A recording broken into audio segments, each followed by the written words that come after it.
Hey everyone, welcome back to Twinges 英会話。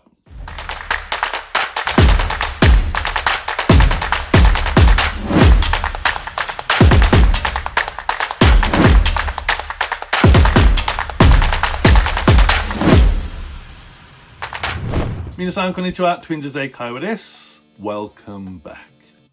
で、今日のワンポイントレッスンは Phrasal Verb、句動詞。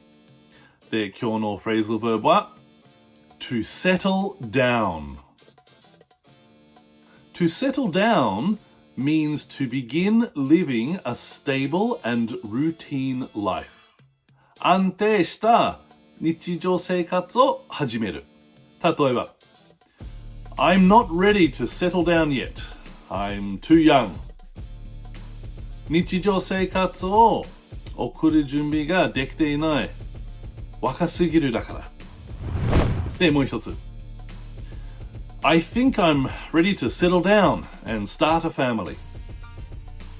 私は家族を始める準備ができていると思います。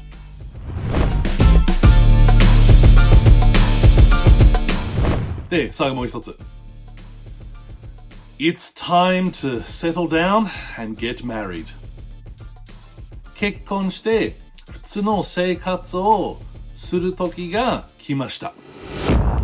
はい、皆さん、じゃあもう一回。To settle down.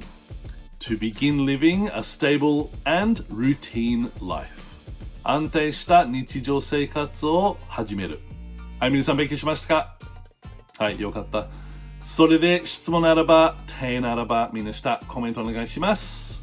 で、皆さん、いつも見る本当にありがとう。Thank you for watching and see you in the next one. Bye bye.